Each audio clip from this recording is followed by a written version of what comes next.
What happens when power, politics, and principle collide? You get this.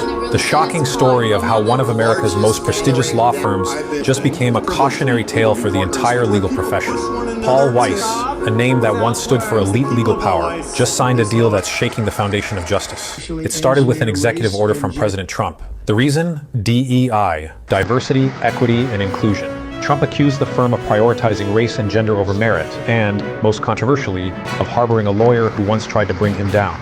The punishment? Brutal. Stripping security clearances, slashing federal contracts, a full-on war against the firm. But then, the firm folded. In a backroom deal with the White House, Paul Weiss agreed to review its hiring practices. It promised $40 million in pro bono work, and reportedly pledged to abandon DEI entirely.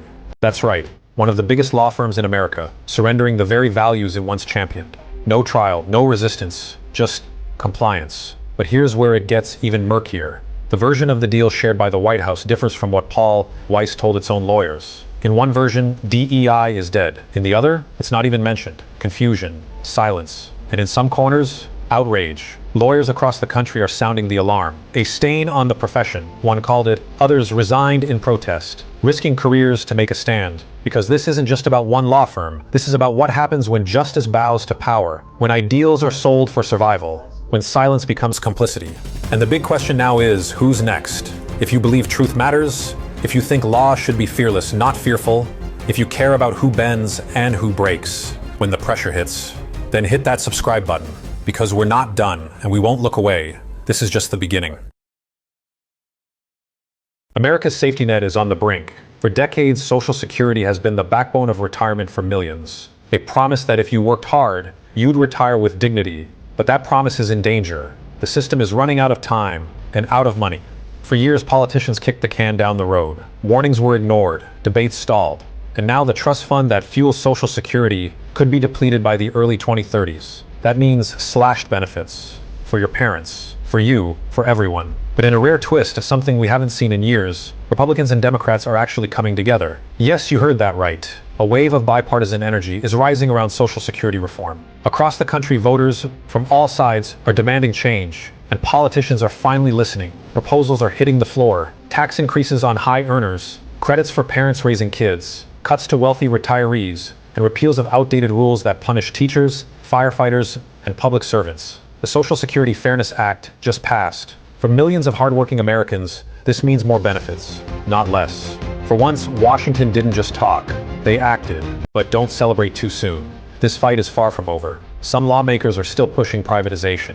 Others want to raise the retirement age. And behind closed doors, cuts are still on the table. This isn't just a policy debate. It's your future, your family, your ability to grow old without fear. So what now? Now we watch. Now we speak up. Now we stay informed. Because if we turn our backs again, the next time they gut Social Security, we might not even see it coming. If you care about truth, if you care about your future, and if you want to be ready for what's coming next, hit that subscribe button. We're watching the system, so you don't have to do it alone. Something massive is happening in America right now, and the media can barely keep up. From Nevada to Denver, Phoenix to Greeley, tens of thousands are flooding the streets. Not for a concert, not for a celebrity, but for a revolution. Led by two political firebrands, Bernie Sanders and Alexandria Ocasio-Cortez. Their mission, to take down the oligarchy. They're calling out the billionaires, Trump, Musk, and the rest of the elite class, for hijacking our democracy. They're saying what millions feel but rarely hear, that working class Americans are being bled dry, while the ultra-rich fly higher than ever. In Denver alone, over 34,000 people gathered, breaking records, raising fists, and chanting for change. It's more than a rally, it's an awakening. They're not just criticizing Republicans, they're challenging their own party.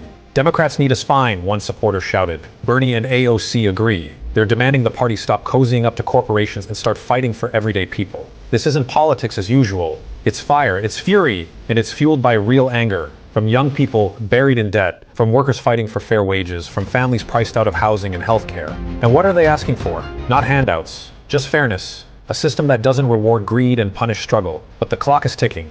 With Trump in power again, the stakes couldn't be higher. Sanders and Ocasio-Cortez are sounding the alarm and building an army of voters who refuse to be silent. So here's the truth. Whether you love them or hate them, you can't ignore them. Because this movement, it's growing fast. And if you want to understand what's really happening in this country, If you want to stay ahead of the stories shaping our future, if you believe power should belong to people, not profit, hit that subscribe button. Don't just watch history, be part of it.